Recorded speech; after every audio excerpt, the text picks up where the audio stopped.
नमस्कार। मैं Paurush Kumar Mahawar, SPC government college Ajmer. Rajasthan के इतिहास के मुख्य स्रोत की श्रृंखला में आज हम अभिलेखागारीय स्रोत के बारे में बात करेंगे। अभिलेखागारीय स्रोत से हमारा अभिप्राय उस सामग्री से है जो हिंदी, राजस्थानी, फारसी और अंग्रेजी में लिखित पत्रों, बहियों, पट्टों, फाइलों, फरमानों, रिपोर्टों आदि के रूप में उपलब्ध होती है। मुगल शासकों को सरकारी कागजातों को संग्रहित करने में रुचि थी और इस काम के लिए वे पृथक अधिकारी तथा कर्मचारी नियुक्त करते थे। मुगलों की इस रुचि का प्रभाव राजपूत शासकों पर भी पड़ा और उन्होंने भी अपने राज्य के कागजातों के संग्रह की तरफ ध्यान दिया। अतः प्रत्येक राज्य में इन पत्रों तथा अपने राज्य से संबंधित अन्य राज्य के कागजातों को सुरक्षित रखने का प्रयास किया गया। 18वीं शताब्दी की राजनीतिक उथल पुथल और मराठों की घुसपैठ के परिणाम स्वरूप बहुत सी पुरालेख सामग्री नष्ट हो गई। फिर भी कुछ अवशेष रह गए और 19वीं और 20वीं शताब्दियों का पुरालेख साहित्य आज भी राजस्थान राज्य के केंद्रीय पुरालेख विभाग, राजस्थान राज्य अभिलेखागार, बीकानेर में सुरक्षित है। इसी प्रकार ब्रिटिश सरकार और राजपूत राज्यों का पत्र व्यवहार तथा राजपूत राज्यों में नियुक्त ब्रिटिश एजेंटों तथा रेजिडेंटों द्वारा अपनी सरकार को प्रेषित रिपोर्ट राष्ट्रीय अभिलेखागार, नई दिल्ली में सुरक्षित है।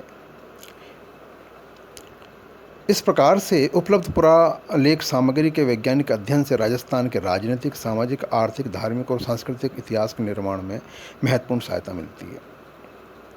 राष्ट्रीय अभिलेखागार नई दिल्ली में राजपूत राज्यों से संबंधित रिकॉर्ड प्रचुर मात्रा में उपलब्ध है।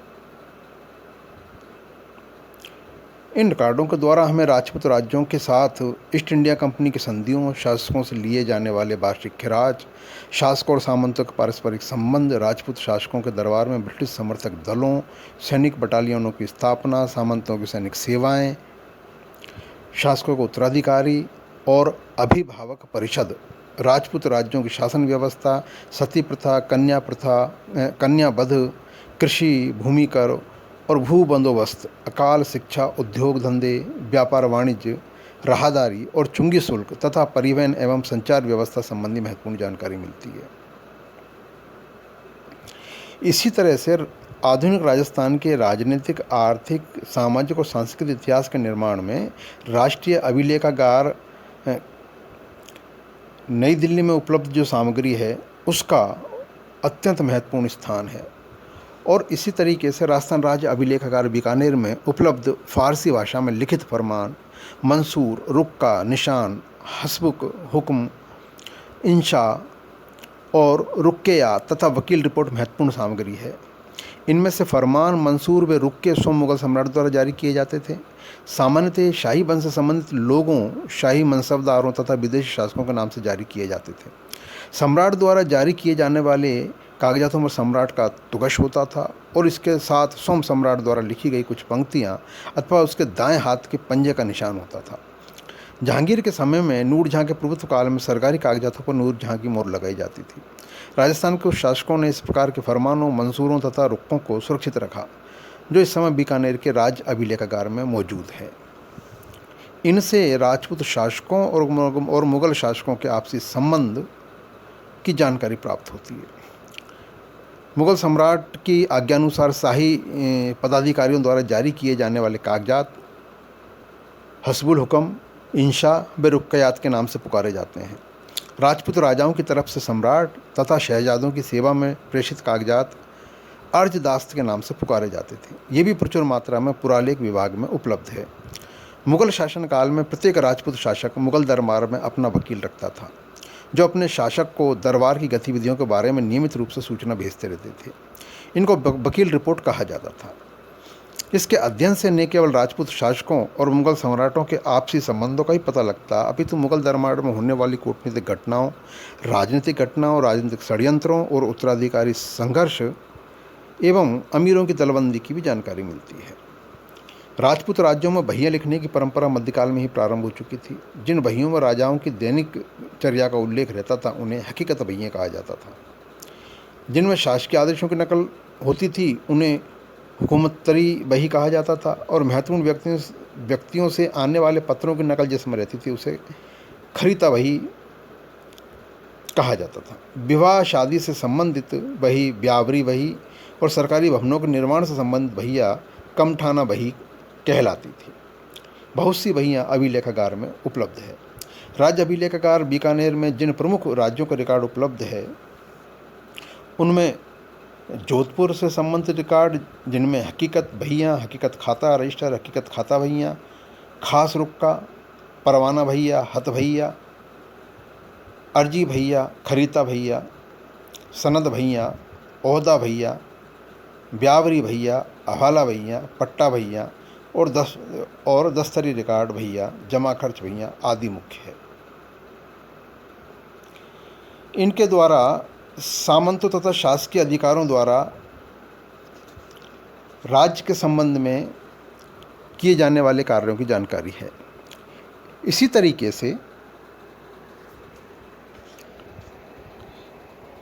तरीके से अंतर्राष्ट्रीय वैवाहिक संबंधों में शासकों, राजकुमारों, राजकुमारियों को विवाह में किए जाने वाले खर्च की भी जानकारी मिलती है। इन भैयों के अलावा अन्य और भी भैयाँ जोधपुर राज्य से संबंधित उपलब्ध होती है, जिनमें संबंधित जागीर में अंग्रेजों व ठाकुरों से हुए पत्र व्यवहार की जानकारी मिलती है। इसी तरह से उदयपुर राज्य से संबंधित रिकॉर्ड्स में बख्शी खाना भैया अत्यधिक महत्वपूर्ण है। ये लगभग 400 भैया हैं, जिनमें कुछ भैया मेवाड़ का आय व्यय से संबंधित जानकारी देती है और कुछ भैयों में महाराणा व अन्य व्यक्तियों के बीच हुए पत्र व्यवहार की नकलें हैं।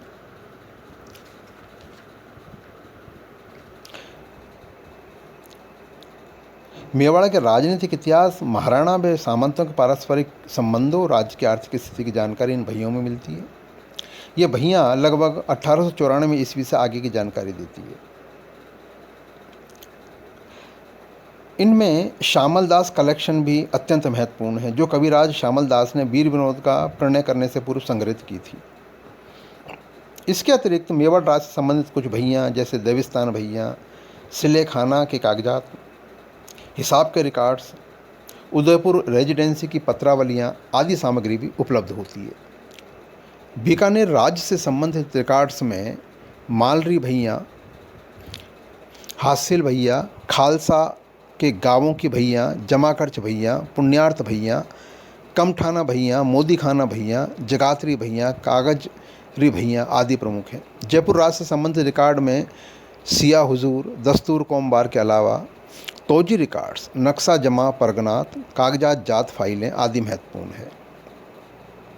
प्रशासन संबंधी जानकारी के लिए सनदें, परवानों की प्रतिलिपियाँ, विभिन्न विभागों के शाह व आवारिजा, रोजनामा, दफ्तबख्शी, अड़सट्टे, दस्तूर अल अमल, याददास्ती पर दाख्ती, तनख्वाहदार, परगनावती, दीवानी के आदेश, रोजनामचा, चौतरा ड्योडी बाजार, जागीर कागजात, इनाम कागजात, न्याय सभा कागजात, हर कार्य की रिपोर्ट आदि महत्वपूर्ण दस्तावेज है। कोटा से संबंधित भंडार बस्ते, जिनकी संख्या 150 से ऊपर है, महत्वपूर्ण जानकारी देते हैं। अजमेर में प्राप्त दरगाह की फाइलें तथा अजमेर के कमिश्नर ऑफिस की फाइलें भी महत्वपूर्ण जानकारी देती हैं। राजस्थान राज्य अभिलेखागार बीकानेर में उपयुक्त विभिन्न राज्यों से संबंधित रिकॉर्ड्स के अलावा अन्य अनेक महत्वपूर्ण दस्तावेज उपलब्ध होते हैं। जैसे चूरू के मिर्जामल पोतेदार के रिकॉर्ड से हमें राजस्थान के व्यापार वाणिज्य, व्यापारियों और व्यापारियों की बीमा संबंधी महत्वपूर्ण जानकारी मिलती है। व्यापारियों के माल के आने जाने पर अनेक सेठ, साहूकार व फर्में उनकी बीमा करती थी। इस संबंध में भी प्रचुर मात्रा में सामग्री उपलब्ध होती है, जैसे नौद वही, राजनामा वही, कागद वही आदि। राजस्थान के राजपूत राज्यों का मराठों से लंबे समय तक संबंध रहा है, अतः राजपूत राज्यों और मराठों के पारस्परिक संबंधों के लिए मराठी स्रोत अन्य राज्यों का अभिलेखागारों में उपलब्ध होते हैं। ग्वालियर, इंदौर, बड़ौदा, मुंबई और पूना का अभिलेखागारों में इस संबंध में महत्वपूर्ण सामग्री उपलब्ध होती है। राजपूत राज्यों और मराठों के संबंधों के अतिरिक्त उत्तर मुगल कालीन दरबार की राजनीति, मुगल दरबार में राजस्थानी शासकों की गतिविधियां तथा मुगल दरबार में राजपूत शासकों के राजनीतिक चरित्र की विशेषताएं भी एक सामग्री में उपलब्ध होती है। ये सामग्री बहुत कुछ प्रकाशित भी हो चुकी है। राजस्थान के पूर्व जागीरदारों व उनके परिवार के पास भी ऐतिहासिक सामग्री का विस्तृत भंडार है। ऐसे दस्तावेजों और बहियों की संख्या हजारों में है। इसके अतिरिक्त बड़े बड़े मंदिरों के पुजारियों, पंडों, जैन यतियों और सेठ साहूकारों के पास भी महत्वपूर्ण अभिलेखों का संकलन है। साथ ही अनेक संस्थाओं में भी अभिलेखीय सामग्री उपलब्ध होती है। इनमें नटनागर शोध संस्थान सीतामऊ, राजस्थानी शोध संस्थान चौपासनी जोधपुर, प्रताप शोध संस्थान उदयपुर, साहित्य संस्थान उदयपुर, अनूप संस्कृत लाइब्रेरी बीकानेर तथा राजस्थान के विभिन्न भागों में स्थित प्राच्य विद्या प्रतिष्ठानों में भी महत्वपूर्ण सामग्री उपलब्ध होती है। और इस तरह से ऐतिहासिक सामग्री का अध्ययन करके राजस्थान के इतिहास का निर्माण किया जा सकता है। राजस्थान के इतिहास के नए तथ्यों की जानकारी हमको इनसे मिलती है।